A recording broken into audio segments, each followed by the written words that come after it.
And good afternoon. Good afternoon, everybody.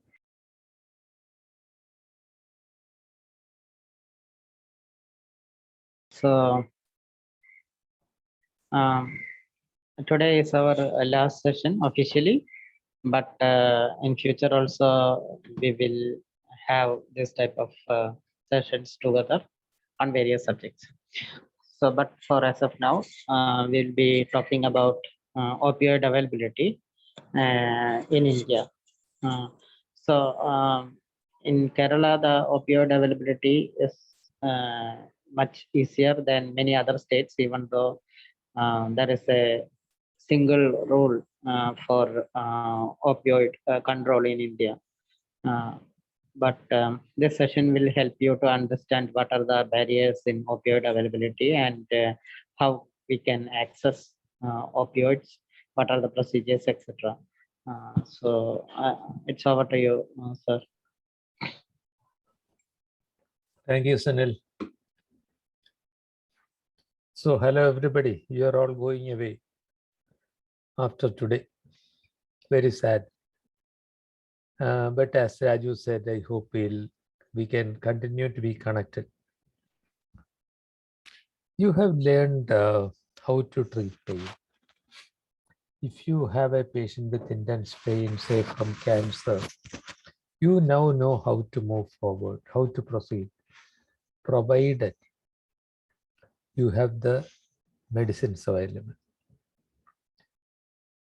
Do I remember correctly that this group has a significant number of doctors from ESI, Raju, Employee State Insurance Program?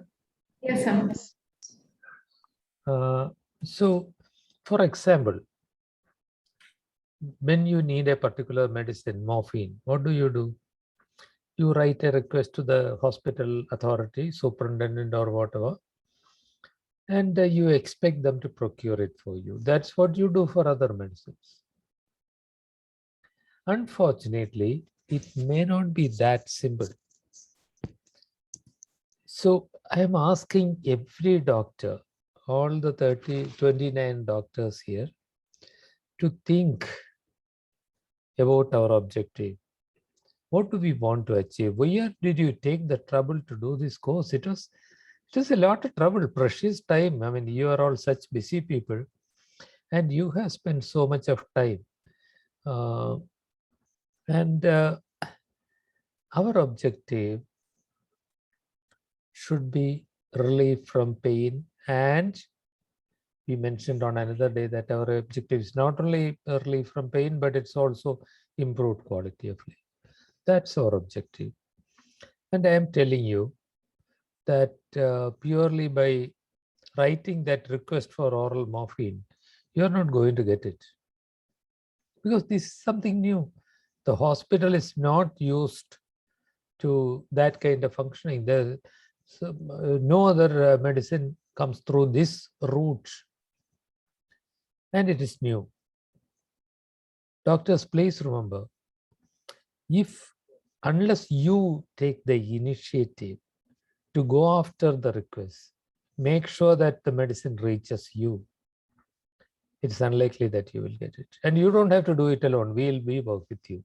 We'll work with you. That's my request.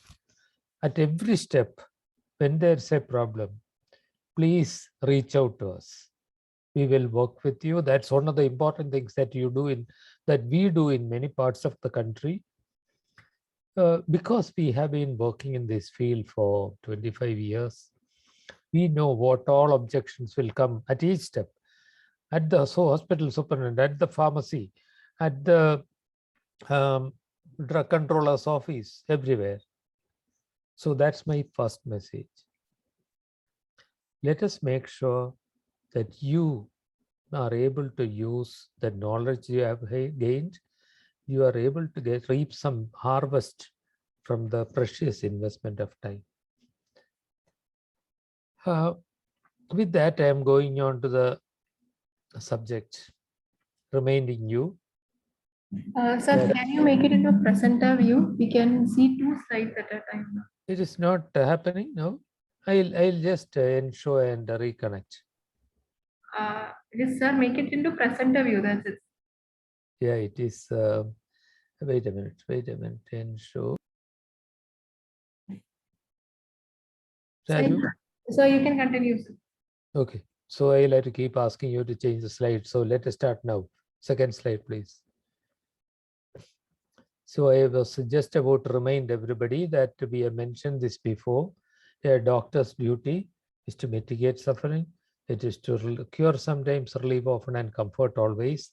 And by learning what you have learned about palliative care, you are really going to be able to do this duty of mitigating suffering. Next, Raju. Sir, can you click on to next? I have given you the remote control.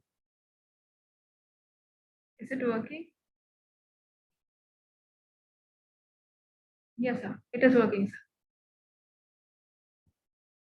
Yes. Thank you. Raju, you'll have to teach me all this gadgetry. Sure. Just before we go on to the opioid axis, just a reminder, when you go back, you get the medicine, you have gained experience from it, you are in charge. Will you allow the other doctors in the team also to gain experience with it and prescribe it? I hope you will, because after all, the pain that patients have all cannot be treated by you. They will not all be referred to you. So generally, the world is agreed that the palliative care approach by all physicians will be necessary. Remember, the medical students who joined MBBS from 2019 have this in their curriculum. They are learning palliative care and pain management, the curriculum. When they are qualified, they would have some idea about how to do it all. So gradually, we know that all doctors use these medicines, non-opioids and adjuvants. What you may in your hospital try to do is to promote their rational use and also slowly empower any doctor who is willing to start using opioids.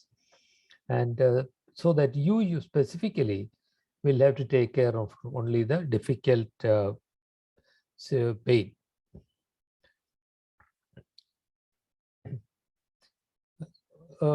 Can opioids cause dependence? Of course, we all know that it can. But what is not often understood is the difference between physical dependence and addiction.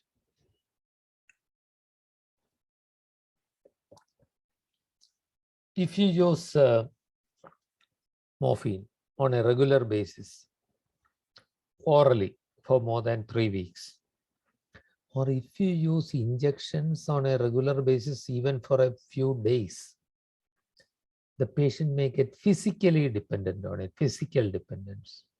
That means once the patient has got physical dependence, after a few days, you will feel low energy and disorientation, delirium, myoclonus is like morphine toxicity. The same manifestations happen when you withdraw it. And also patients may get abdominal cramps and diarrhea. These are common signs of dependence. This must be clearly understood. If somebody has withdrawal symptoms, that does not mean that they are addicted. It only means that their bodies have got used to it. All that is necessary is slow withdrawal of the morphine. If one of my patients has been on morphine for more than 3 weeks, we will withdraw it gradually, or any opioid. Withdrawal must be gradual. And remember, doctors, remember, this applies even to the patient who has been on tramadol for a long time. The same thing, whether it is step 2 or step 3. Now, addiction, on the other hand, manifests as craving for the substance. And some person who has an addiction problem will not be satisfied by the same dose. His dose will keep on increasing. Usually, he will take more than what you prescribe. And they very often get behavioral changes so that all their attention is concentrated on obtaining the next dose. They don't care about the family. They don't care about the children. They don't care about you. They'll come and quarrel with you if you don't give them enough. Now, with oral morphine, this is rare. When you give an injection, blood level shoots up. That seems to cause more of dependence. Injections. Whereas with oral, rise in blood sugar is, rise in blood level is slow. So patient doesn't get the kick. And therefore, they are unlikely to get addicted. Having said that, though it is not a problem with somebody in cancer, it can be a problem for other conditions. Will you use morphine for a patient with low backache? Either answer me, unmute and answer me, or put it on the chat box.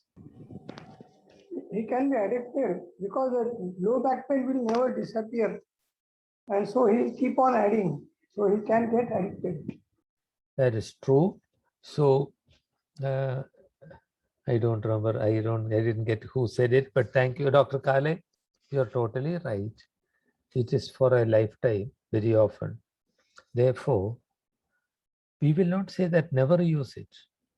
We will say certainly it should not be a first-line drug. Certainly you should not use it without trying for removal of the cause. It is not a first-line medicine. It's not a second-line medicine, but it is a third-line medicine. Sometimes a low back pain, I mean, everybody's low back pain is not necessarily like what you have. Sometimes it can be agonizing. So it is not a first-line opioid. And when you use it in a person with a low back pain or something like that, or even in trigeminal neuralgia, sometimes it is necessary. There, we will inform the person that, okay, we were starting on this, but you should remember that if we do not follow the rules, there is a chance of addiction.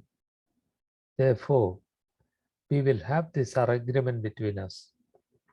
If you come and report thefts or loss of medicines, we will not give you more. We will give you only the quantity prescribed for that period of time.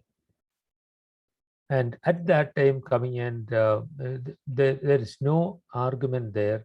This has to be documented. You tell him this and document it on the file if you are using it for something like low back pain. But all non-cancer pains are not necessarily like that. Suppose it's a peripheral vascular disease, it can be even worse than cancer. You may need it. Then it's permissible. Any question about this? No, sir.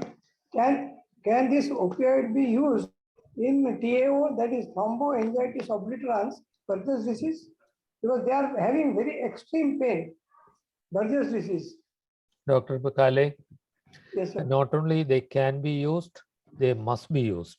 Okay. But Because there is a word of caution. Sorry. Here in peripheral vascular disease, the pain is both nociceptive and neuropathic. Yes, sir. The neuropathic element occurs because vasa nervorum are also not getting enough blood flow. Therefore, the nerves start behaving abnormally. Right. So, unlike in a nociceptive cancer pain relief may not be complete with opioids alone. So, you will have to use adjuvants.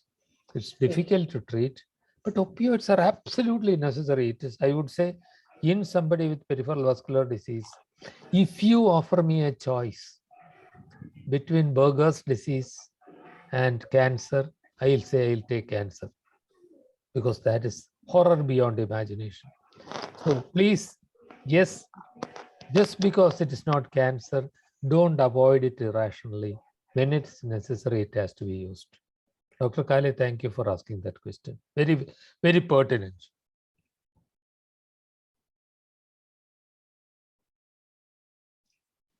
Can you answer this question? In cancer pain management, can oral morphine lead to addiction? Raju, poll please. Yes, sir. You can give your answers through polls.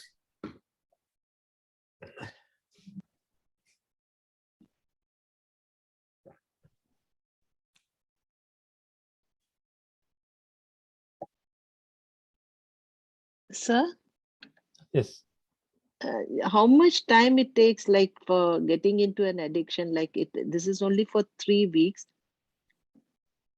How much time will it take? Like, addiction can be immediately after a week or so. Okay, it will be. So, doctor, what's your name? Dr. Ramanan, Girija Ramanan. Dr. Girija, the answer is this is very, very, very variable. Now, Yes. we have reasonable proof that addiction is a disease with genetic predisposition. Yes, yes, I've read that.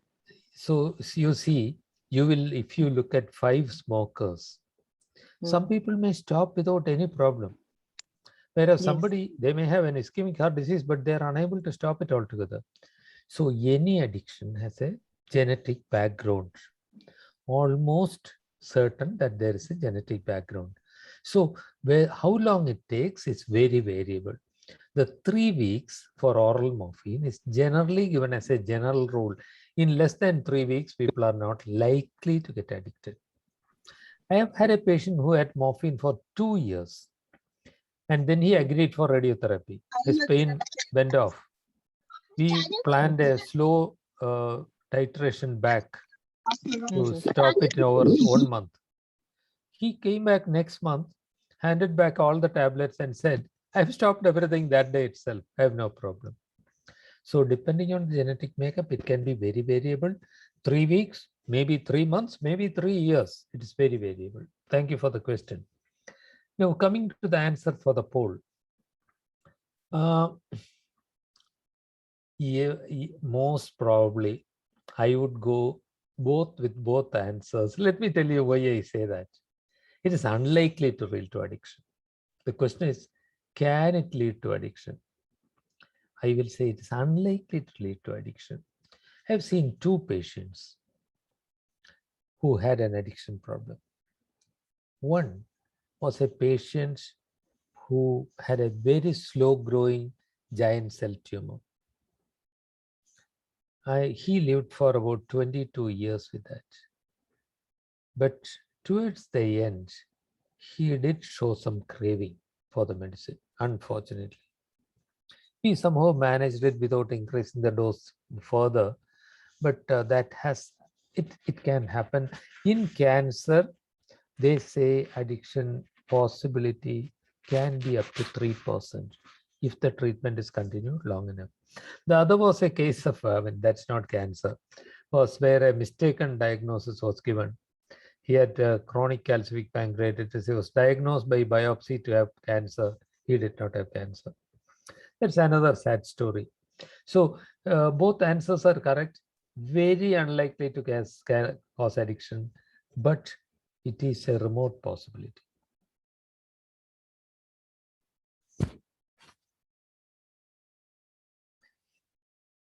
Now, please try to remember this term, principle of balance. You and I have a dual responsibility. 1, to prevent abuse of opioids. 2, to make opioids available for those in pain. You have had a palliative care training. That doesn't mean that your duty is only to make opioids available and that you will not care about abuse. Dr. Kale, Dr. Shweta, Dr. Ramanan, everybody, we must accept that responsibility.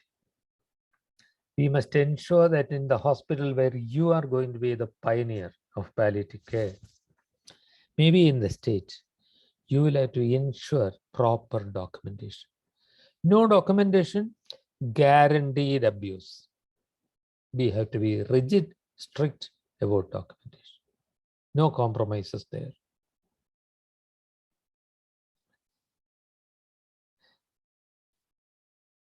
So, in consideration for the patient's safety, the patient can be ourselves tomorrow, our family, everybody. We have to ensure safe and uninterrupted access to opioids. This is difficult. I worked in a government hospital for a long time. And there, Thank you, Dr. Kale, for doing documentation strictly. There, the problem was in the first few years, in between interruptions will occur. Somebody will say Indian Bheja, and the medicine will not come. That was horrible.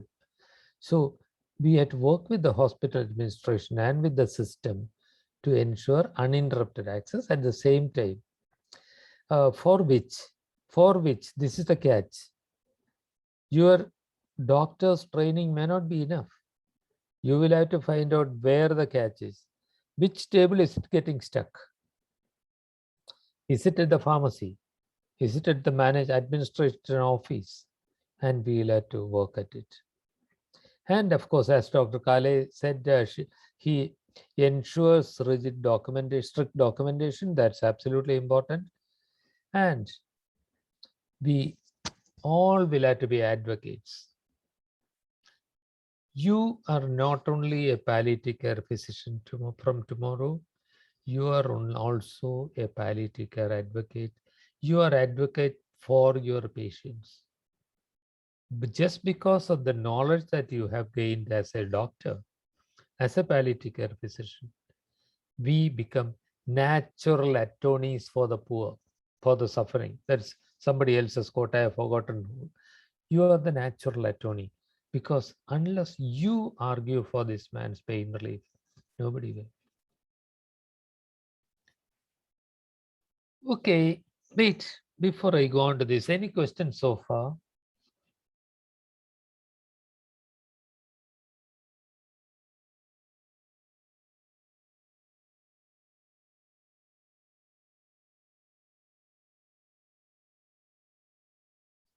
I'll go on and at the end take questions. Do you know that this law, the complicated law created in 1985, was amended by the Indian Parliament in 2014? The law has changed, and in many states, it has not improved things. At a session for oncologists the other day, a doctor from Rajasthan was saying, no, we are not getting it this way. We are going through the exercise. That is not acceptable. You are advocates also for the patients, and we have to make sure this law of 2014 gets implemented. So till then, hey, do you know the difference between a law and a rule?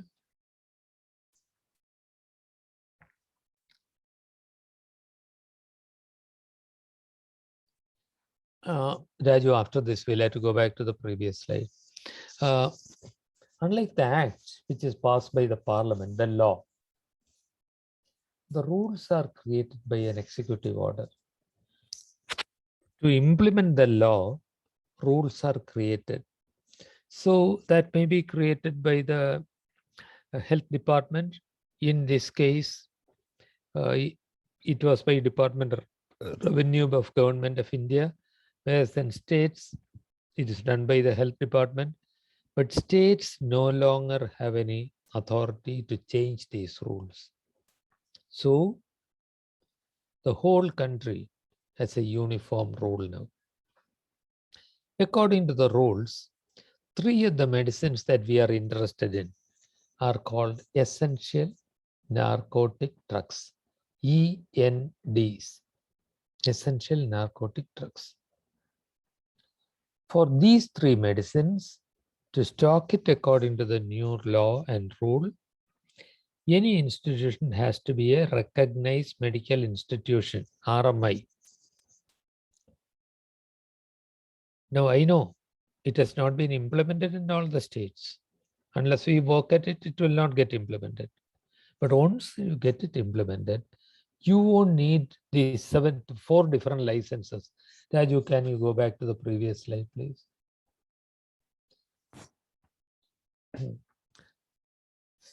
According to the old rule, this is how we used to get morphine at one time. You get a possession license, which permits only one formulation and a certain quantity for in possession. Then you have to get an import permit to get it from the state to the manufacturer.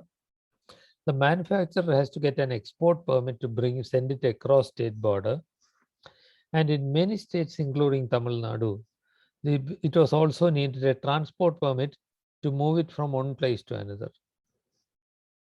The problem was these had to be issued by different officials. The file goes to excise, so then to headquarters, then to drug controller, back to excise. It was unbelievable. And what we found was by the time I got the possession license, then got the import permit, the validity of one expires. I got the import permit, then applied to the company for supply. By the time they got an export permit after Holi, it was too late. When it came to us, the packet arrived us. By the time the import permit validity was over, we could not open it. We had to send it back. And that was a sad state of affairs. All this is a thing in the past. With the new rules implemented wherever it is implemented, including Kerala and Tamil Nadu now, and many other states, all states have the same rules. And you need to apply only to one person. Your hospital needs to submit the application only to the drugs controller of the state. He doesn't have to ask anybody else. He just can issue a certificate calling you a recognized medical institution. And even that is not necessary for government hospitals. Doctors in ESI hospital, please note. You don't need to do even that. You have to submit your certificate to the hospital. They have to stock it. But anybody else, private home care units, you don't even have to have an institution. It can be a home care program with one room that is safe to keep morphine. You can be recognized as an RMI, and thereafter you don't need any license.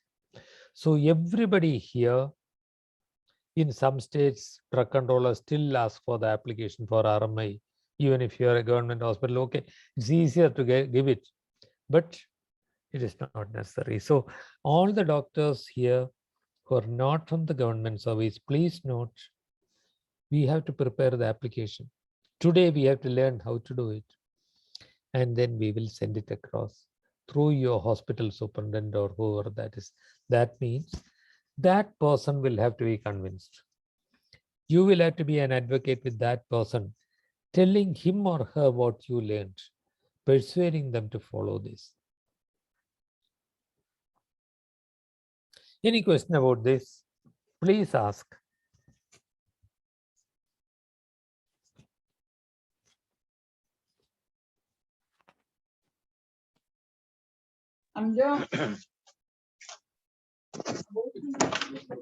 Dr. Ramesh, you have a question? Yes, sir. Recognized medical institute meaning government institute or any other institute? Any institution can be recognized by the drug controller as RMI. It can be a corporate hospital. It can be a medical college. It can be a clinic. Dr. Ramesh, if you own a private clinic, it can be that clinic.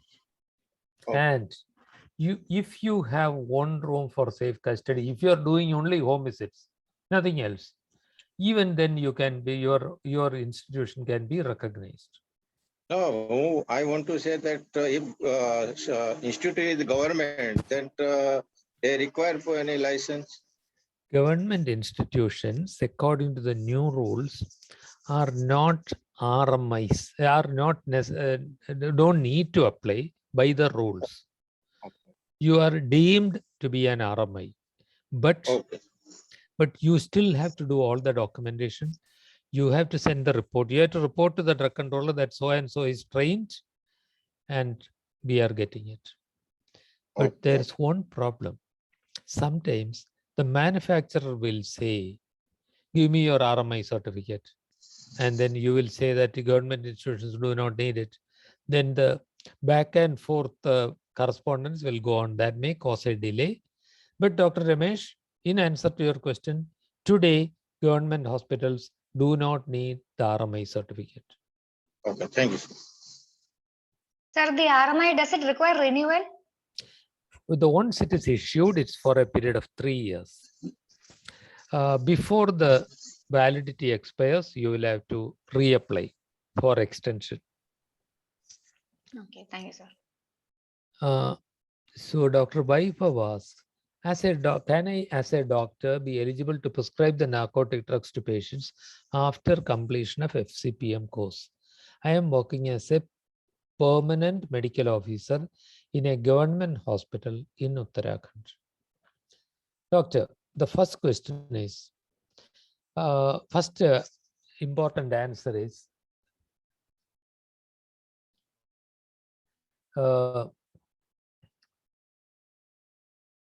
as Dr. I answered to Dr. Ramesh's question, in theory, you are a government hospital, you don't need any RMI certificate.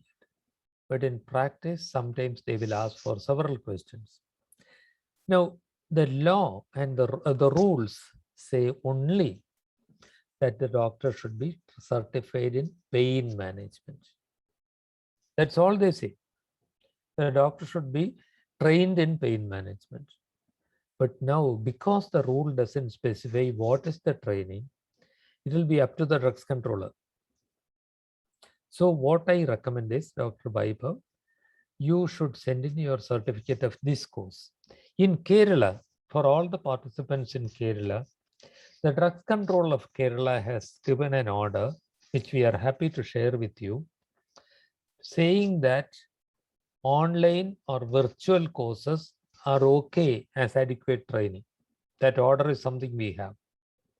But that has been issued by Kerala. We don't have such an order at the national level. So if your drug control says, hey, this is only virtual, we can't accept it, then we do not have the right to fight. We can only try to persuade them. Doctor, specifically about Uttarakhand, there was a big problem there because they were not issuing the RMI certificates to anybody. So we did, the senior people agreed, but the junior people did not agree. So we officially wrote a letter by registered post to the drug controller. He immediately acted and gave RMI certificate to institutions. But the virtual course, because it is not clearly spelled out in the order, in the rules, it may create a problem. So that's in such situations, you must allow us to work with you. So if I come across that, what I'll do is, I'll write to that drug controller, enclosing the Kerala drug controllers of rule, enclosing the copy of the rule which says that training in pain management is necessary.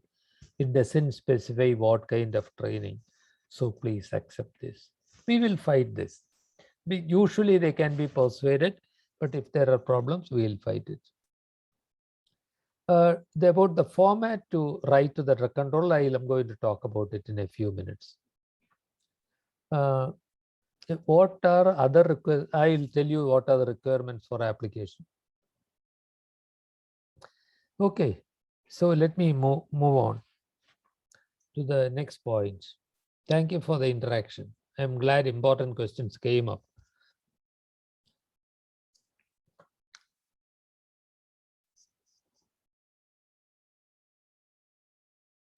So according to the new rules, the institution should name one doctor, MBBS or BDS. BDS is particularly mentioned there, particularly because in a maxillofacial surgery unit, for example, it can be a BDS doctor or any hospital. BDS is acceptable as the doctor in charge of RMI. And this doctor should have had training in pain management, and Kerala has approved of online training. In other states, it may be something that we'll have to argue for. So how do you submit an application? You get a covering letter from the head of the institution. Enclose the document showing that you have an institution. How do you, what evidence do you show that you are an institution? In most states, there is some kind of certification with the government. We are a Palim India registered charitable trust. We give our trust deed and the order our own document showing that we have established an institution.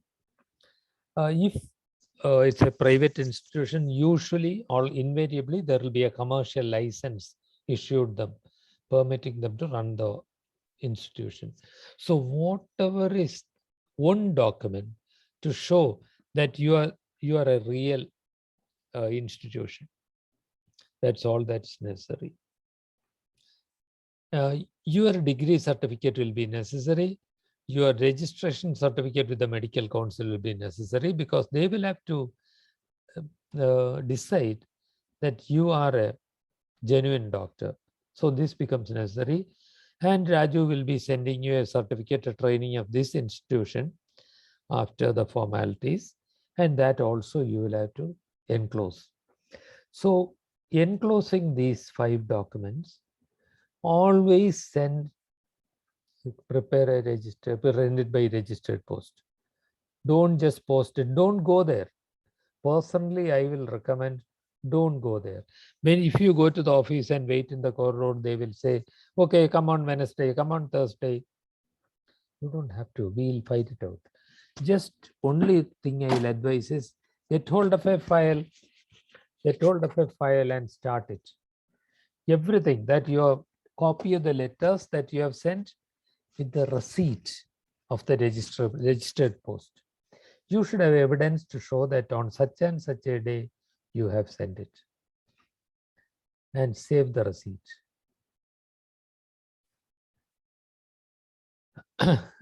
You asked about how to apply.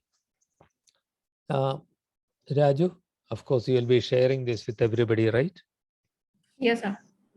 All the forms are given in our website under this. This is a government document in this document. And I would recommend that you look at the best practices document on Palim India website. This is an excellent document created by Dr. Nandini Vallath. She has prepared the various processes and procedures. Just print it out and keep a copy with you. That also describes the process of application. So you write in the form, there are 2 forms to be filled up. You fill those up. That's fairly simple, not complicated. Once they are filled up, you send it by registered post, keep copy. The drug controller is bound by law to respond to, by the rules, to respond to you in 2 months. At the end of 2 months, if it has not come, allow us to help you. We will prepare a letter saying, I had applied on such and such a day. Here is the copy of the receipt. According to the rules, it is supposed to be sanctioned within 2 months. I have not heard from you. Please issue it at the earliest. Send it again by registered post. And if you don't get it within a reasonable time, I would say 2 weeks, then let us come in. We will write official letters to the drug controller from our WHO collaborating center, explaining the process that is accepted and what should be done.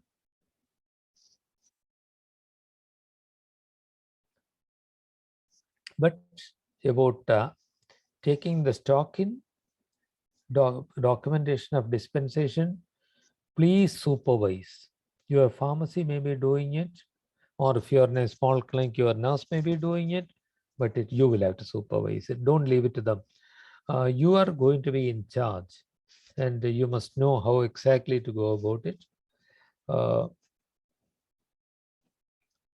Raju, let me try to show one more slide. Please stop share.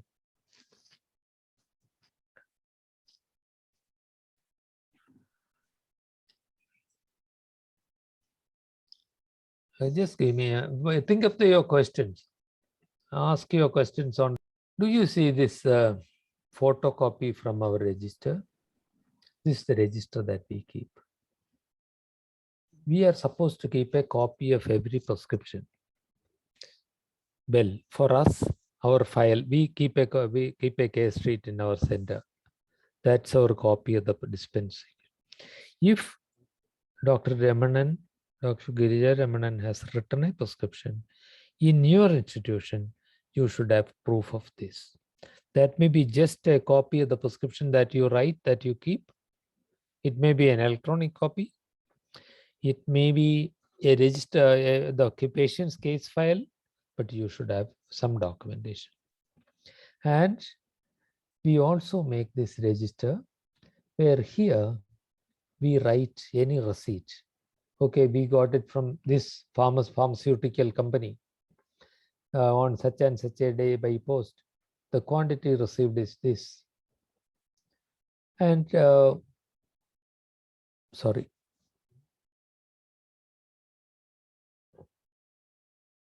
The batch number of the medicine is written. The date of dispensing medicines is written. Each patient's name is written. The patient's registration number or IIP number or OP number or whatever that is written. The quantity dispensed is given and the balance in stock is written. And the person, okay, this is my signature. Periodically, I countersign the register. So this also, Raju will share this presentation also with you. And of course, as I said, we will stand by to work with you. All that we want is all your patients should have pain relief. You should be able to use it safely. You will have many doubts in the beginning. Don't keep them to yourself. We have a consultation service to a telehealth program. Anytime you can send in a request. We'll clear your doubts as quickly as possible. So there is a question. Yes. Can an institution not be an RMI but continue to procure IV opioids like morphine and I think it's fentanyl, but not oral morphine? 1 second, I'm thirsty. Let me get a drink of water. Not because of the question. I'm coming back. Thank you for the question. The question came from Dr. Deepthi. Sorry? Dr. Deepthi. Dr. Deepthi, thank you.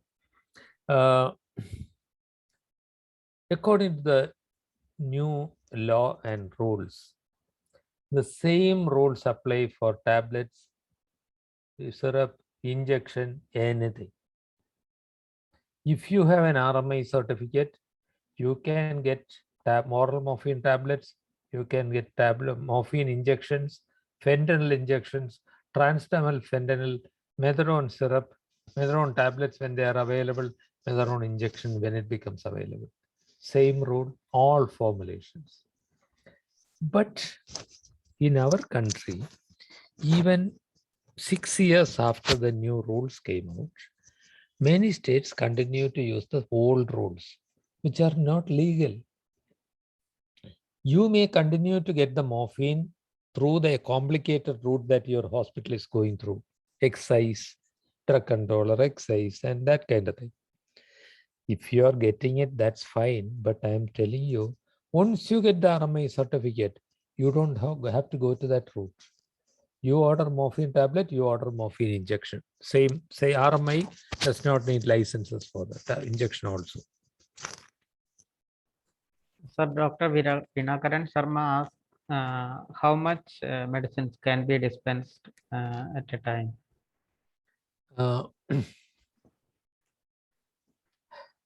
Dr. Vinakaran, the law and the rules do not say anything about it.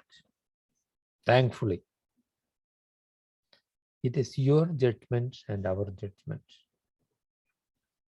Ordinarily, Sunil's team gives out medicines for 2 weeks at a time.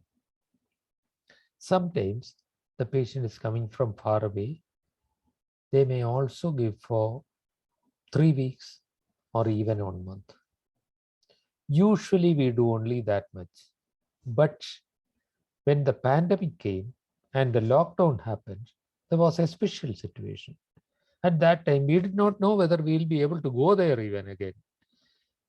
We gave out for 6 weeks.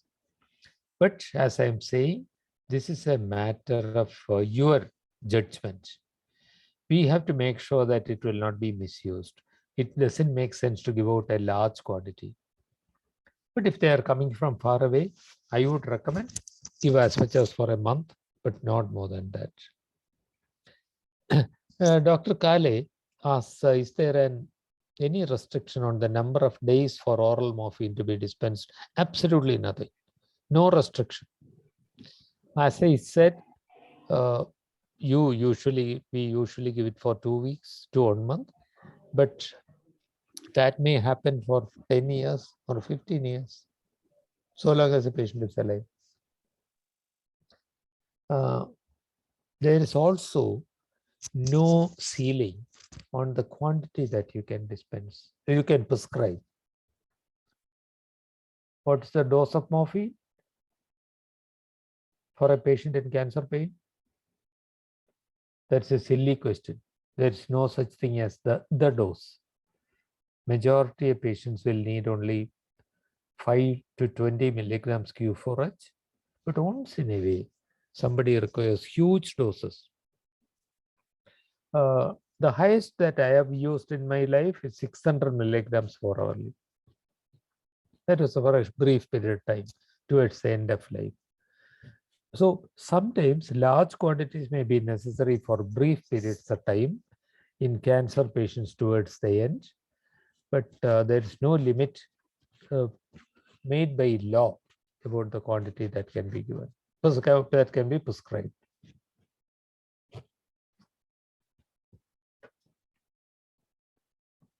We have some more time for discussions. If there are questions, do please feel free to ask.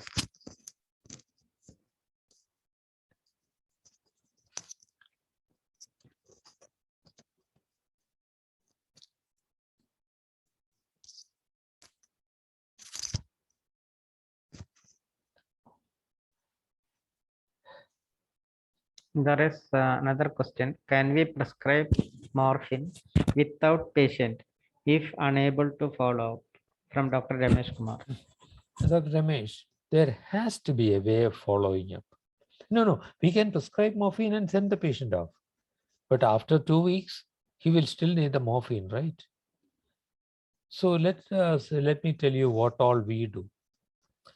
We routinely allow family members to come and collect the medicines. Patient may be too sick. We tell them what all to ask. Ask the patient, ask your, okay, it's your dad. Okay, ask your dad. Does the pain relief last for all 4 hours? Is there pain returning before it? Is he delirious, disoriented, or does he have jerky movements? Is he constipated? Does he have any other problem? Is he too drowsy? These questions are asked to the family member. And we tell the family member, as far as possible, somebody living in the house should come. Sometimes that may not be possible. When we are in doubt, we just pick up the phone and call. Fortunately, it is not like 15 years back. Now, most people can be reached over the phone, at least through a neighbor. So when we are in any doubt, we work with them. But we do allow family members or even others, volunteers, to come and collect the medicines. Was there any other question?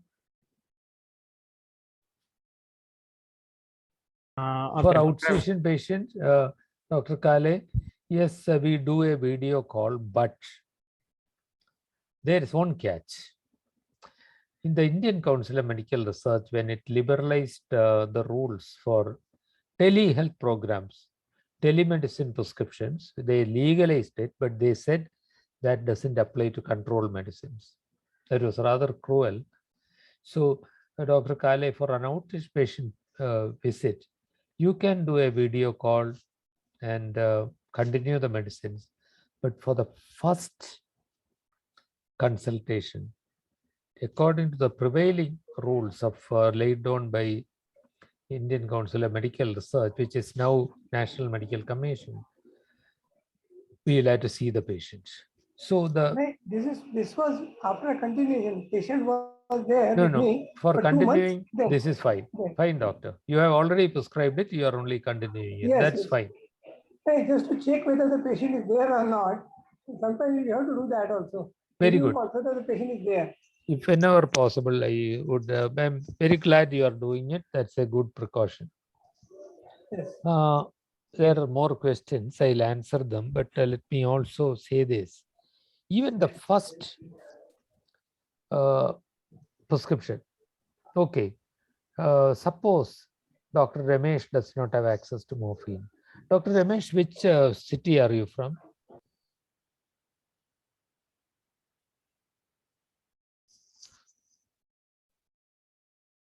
Dr. Kale, where are you from? Nagpur. Sorry? I am from Nagpur, Maharashtra. Nagpur. Do you have access to morphine? Yes, sir, we have a friend. Okay. We have a license. Yeah. So you have it. Yes, sir. Suppose you get a call from another city, a patient, you can do only a video consultation. What can you do? Difficult situation. You are not supposed to legally to prescribe with that. No, sir. We But don't do what we do is Hmm. we get another doctor to see the patient. And through that doctor, we write a prescription and send the medicine. Medicines can be sent by registered post. There was some legal lack of clarity about it. When there is lack of clarity, we use it to our advantage. But most important thing is we will have to document properly. Write it down very clearly that so and so doctor has seen representing me and has prescribed this medicine, etc. Yes, I only see the patient and they do it. I don't delegate that power to somebody. Dr. Kale, your voice is very feeble. I do not, I see the patient myself and I do not delegate power to somebody to see the patient. Okay. And that is if you want to keep it very safe for you, that's okay. Yes. Dr. Shaji asks, is a pharmacist required in the institution? Thankfully, Dr. Shaji, I am able to give you a clear answer, no. About 22 years back, the Drugs Controller General of India issued an order exempting palliative care institutions from the need for having a pharmacist for prescribing morphine. So, by that order, a copy of which I can send you. Please ask for it if you want. And according to that, you don't necessarily have to have a pharmacist. Dr. Indu Sundaram is asking, can we get training from Pallium India to have practical exposure? Absolutely, Dr. Indu, we'll roll out a red carpet for you, but not now. Maybe you have heard about the pandemic problem in Kerala.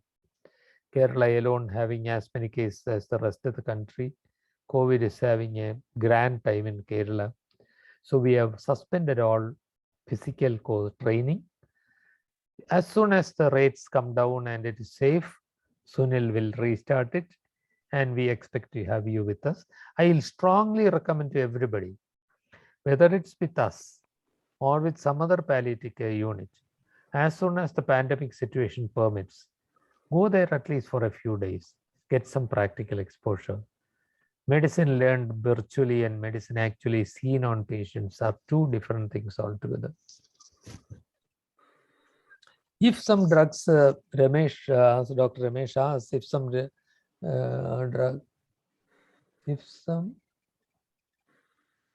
drugs is lost or spoiled accidentally, what should be done?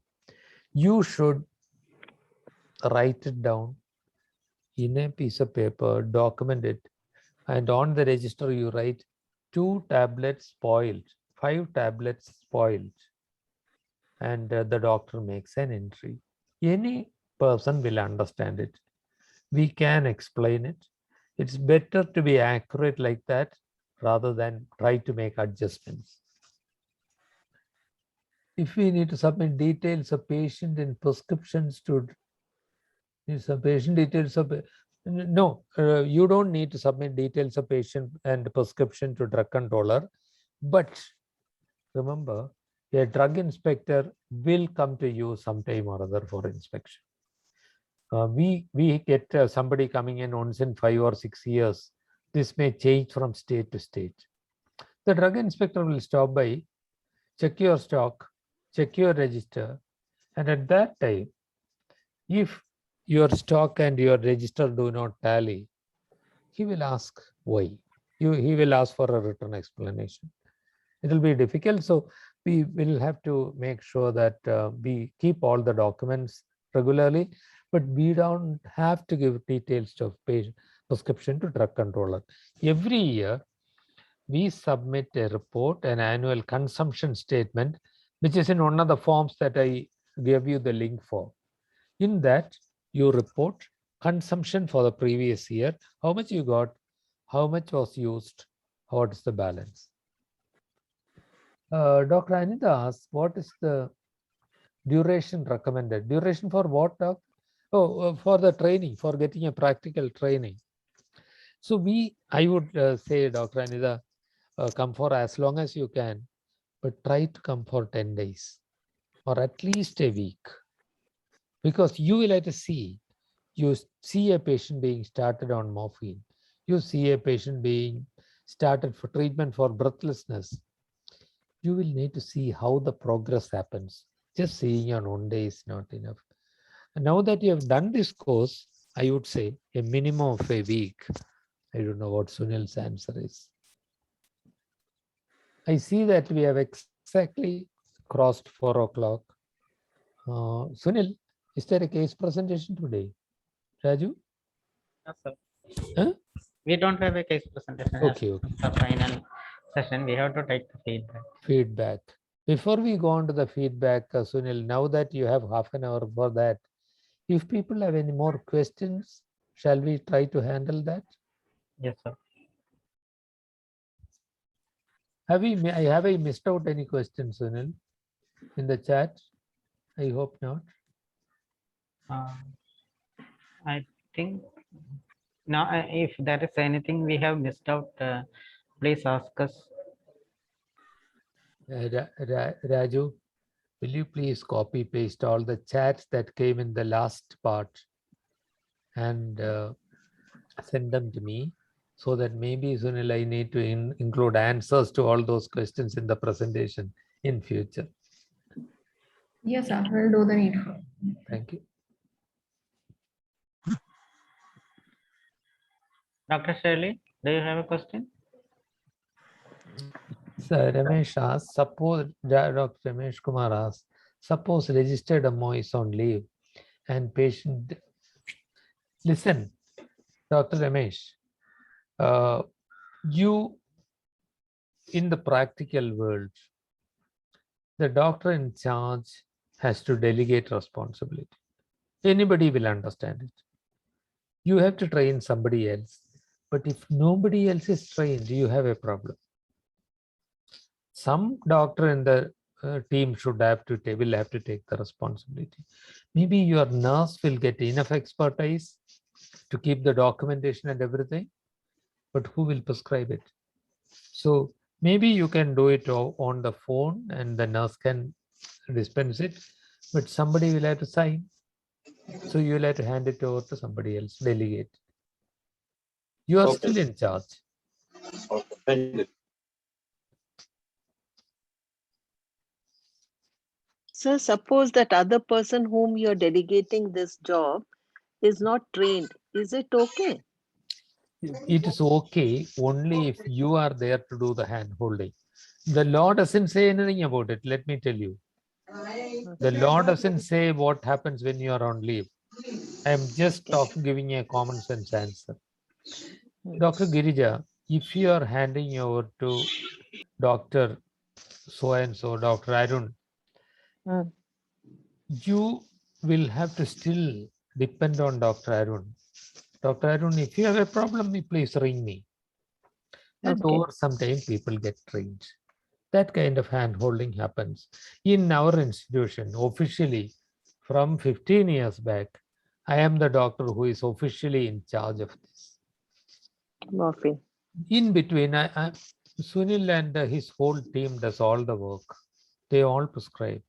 But maybe once a month, I go through the register and sign every single page. I am taking responsibility for that. Thank you, sir. From duration of, from application up to registration of medical institution, and what it will take time? The drug controller by rule is supposed to respond to you either approving the RMI or rejecting it, showing a reason. The law say that if he or she rejects it, he has to show a reason. And this is legally supposed to happen within 2 months. Okay.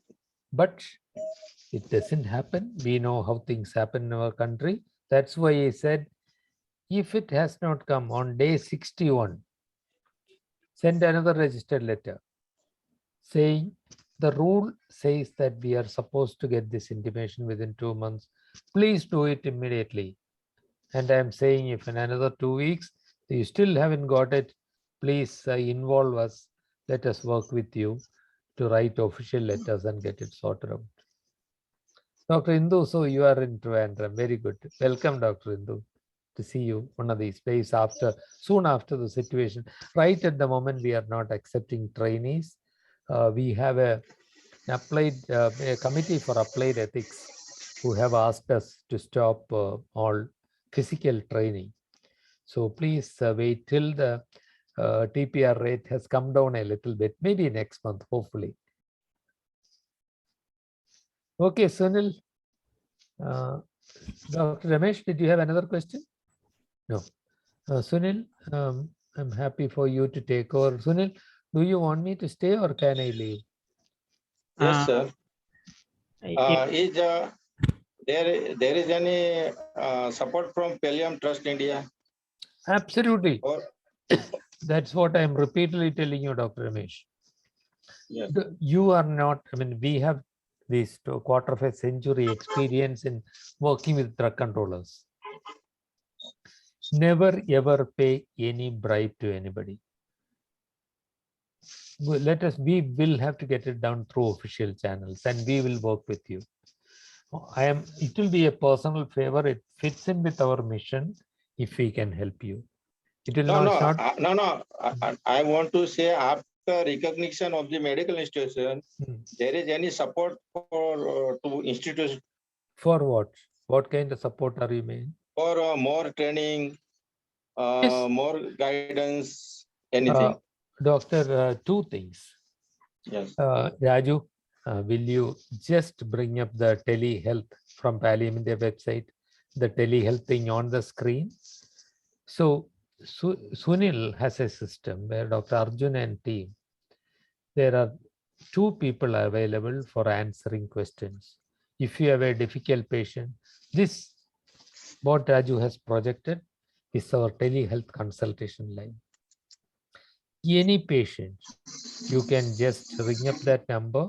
It's operative during the daytime. It is an electronic process. Somebody will call you back and clear your doubt. This is available all the time. Secondly, Sunil and Raju will be doing periodic refresher courses. Okay. In refresher courses, we have just concluded one or concluding one. In such particularly these difficult questions are brought out. The refresher course intimation is sent to all the doctors who have undergone our courses. It will be also on our website. This website, if you go to this palliumindia.org, there will be a banner showing subscribe for newsletter. Do please subscribe to the newsletter. Every month on the first of the month, you will get a newsletter with updates about various things in palliative care. That also I request you to do. Okay. Thank you, sir. Thank you, Dr. Mesh. So Sunil, did you want me here for some reason, or if you are only taking feedback, I might leave? Yeah, we are planning to take only feedback. now. Okay. So, ladies and gentlemen, what a pleasure it was to work with you all. Thank you so very much for being Thank you, part of Dr. this. Rajgopal. Thank you Thank for you. Thank you, sir. being Thank